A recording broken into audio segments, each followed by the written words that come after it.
Welcome to Watches and Sneakers, where today I'm going to be showing you 8 watches out of my collection. Now it's a fairly diverse 8 watches. There's only one overlap, so there's 7 different brands. There is a Rolex in there, so don't turn off just yet. I actually own 3 Rolex, 3 Panerai, so there's a little bit of an overlap in my collection. I will probably work on that later on in the year and try to sell a couple and get something else. Now I do like Rolex, I do think there is a place in every watch box for one. But at the moment I do think they're overrated and overpriced. Just my honest opinion. I'm not a Rolex hater, but that's just my opinion. We'll go into that in another video. But without delaying it any longer, let's get into my collection. Sorry about the gloves, but it stops the smear, the fingerprints. This is the first watch, a Rolex Datejust 2. I'll put the reference number for all the watches down here, but as you can see, it's quite a nice watch. White gold bezel. Now this watch was made between 2009 and 2016, so it's discontinued now. Not that it means anything much unless it's a sub, or a GMT. But I prefer the Datejust 2 to the 41mm Datejust. I just think it's got better proportions, and by better I mean bigger. So that's the first one. I'll keep these quite short, otherwise the video will run on for a while. So the next watch is the Panerai Pam 557. Now this is exactly the same as the 372, which is an iconic model with loads of Panerai DNA. The only difference is the crown is on the other side. It's a destro model. And the reason why I picked this over a 372 is there is a lot less of these. And also, because it's a 47mm watch, having the crown on the other side is very comfortable to wear. Now it comes with a plexi crystal. For those that don't know what it is, basically plastic, which gives it a nice dome anyway. Nice look. Sandwich dial. You can see the dials cut out, the loom below. In-house movement, it's okay. I mean, there's not a lot to see there, but it is nice, runs well. And the great thing with Panerai is, with these screws, it's so easy to change straps, and they go on pretty much any strap. This is my Breitling 2011 Toptime. Now this watch is probably the rarest in my collection, and I would like to say it's probably one of the rarest Breitlings ever made. If you type in the reference in the Google, Houdinki done an article about how rare this model actually is, but this has just come back from service last week and it's running beautifully. Lovely crisp. It's important to look after these watches. Vintage need a lot more servicing than the modern watches, but as you can see, it's a beauty. Case back's nothing to look at really. Breitling 2011 down here. It's a 36mm case, but because it's a cushion, it actually wears quite well on my wrist. It's a fairly modern size. Now these watches were only made at the end of the 60s, early 70s. It's not clear how many were made, but as it was only advertised in a Japanese magazine article, I don't believe many were made. Next up is the Omega Speedmaster 125. Now I do not understand why this watch doesn't get more love compared to other Speedmasters.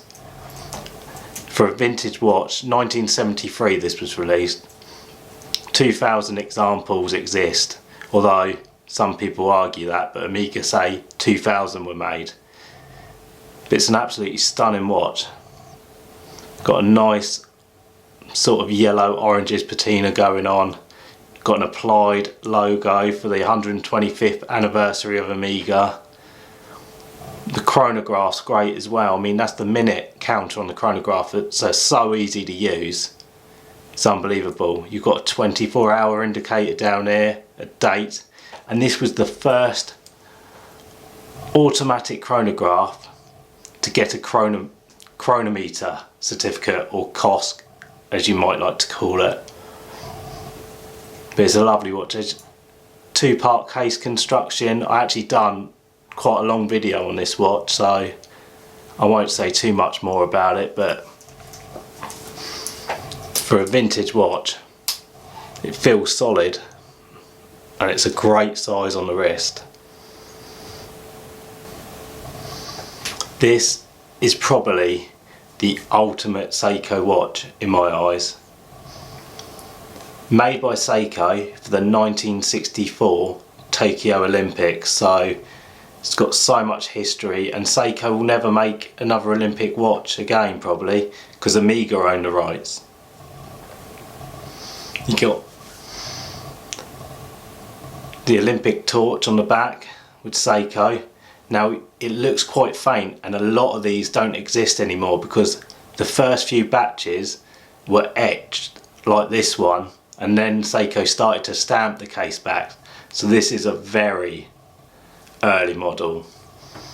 And like I say, I mean, for the money you get a linen dial. It's still running beautifully. The world time works perfectly. The date is quick set forward and back. I mean, a lot of modern watches don't even have that. It's a great watch and held up really well for, well, what are we, just over 50 years.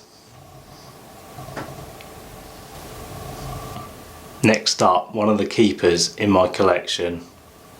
This is definitely a keeper. I mean, look at this for a dive watch. This is an ultimate dive watch. It's a flyback chronograph as well. Now these pushes look like screw down, but they're not. They are just regular pushes, but you still get 300 meters water resistant. But this is an absolutely stunning watch. I mean, a lot of people don't like this. I love it. You never see it really, but it's a nice touch, I think. And look how sharp that lug brake is. That's hand finished that. You won't get that on a lot of cases. I mean, when you look at little bits like that, that's a Rolex case. Just stamped out. Yeah, it's finished nice, got nice bevels, but the sharp brake in the case here. And I mean, this watch retails for probably, I think it's close to £14,000, but it's available pre-owned for less than this. And this is why I'm picking up less Rolex and putting my money into these pieces. I mean, listen to this. I've owned Submariners, I've owned the Deep Sea, and they don't come close to this watch, in my honest opinion.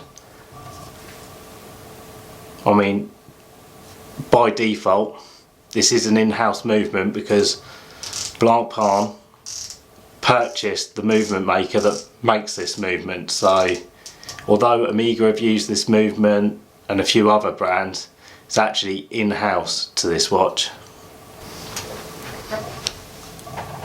Now, another big boy in my collection. Now, this is my all-time favourite watch, regardless of budget. I mean, just look at its shine, just all the different finishes and edges. I mean, the brand is quite polarising because people say they're a one-trick pony AP, but honestly, if you've done a bit of research and you found out that the people that make RM movements and a few other high-end movements are AP, they do a lot of other work that they don't advertise. I mean, look at that dial. Pictures and video don't do this justice. In real life, it is stunning. And like I say, regardless of how much money I ever have in my life, this will always be a grail for me. The movement's not the best movement in the world. It's okay, don't get me wrong, it runs well. There's some hand finishing, but not a lot, but you pay for the case really.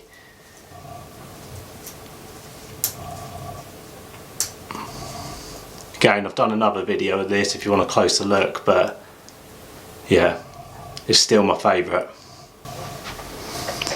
Now we're on to the longest serving watch in my collection.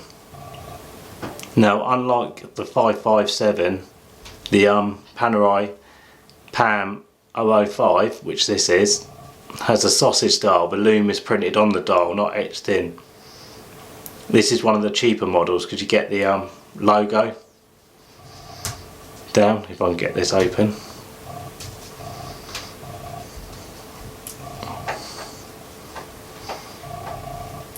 But I love this model. It's a great model, and again, just change the straps out. You can put it on any strap easy.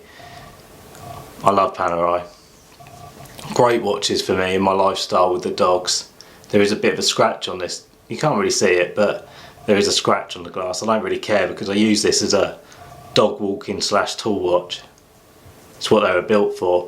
This has an ETA 6497 movement in, which is a big pocket watch movement. Slow beat rate. This is an absolute workhorse movement that's cheap to service. And I like my Panerai's non-in-house, believe it or not. I actually prefer ETA Panerai's. I think that's what they should be. You know, proper tool watches. Don't get me wrong, the in-house stuff they're doing now is amazing, but for me, this is where my money's going in Panerai. The older versions, the ETA ones. This isn't particularly rare, they made thousands of these, but I just really like it. You know, 44mm, manual wind, cushion case. It's a cool watch. Thank you for watching my video, and I hope you enjoyed part of my collection. Now, I know it's been a while since my last video, but we're in the winter months now. I'm going to be working less, be out in the garden less, be walking the dogs less, and more time indoors. So I'll be making a lot more videos, and I'm hoping to bring you the rest of my collection in the next couple of episodes, and then I could go on to a few other interesting topics which I would like to share with you. So please like and subscribe, and turn the notification icon on, please, if you like my videos and you're interested to see more content. Thank you.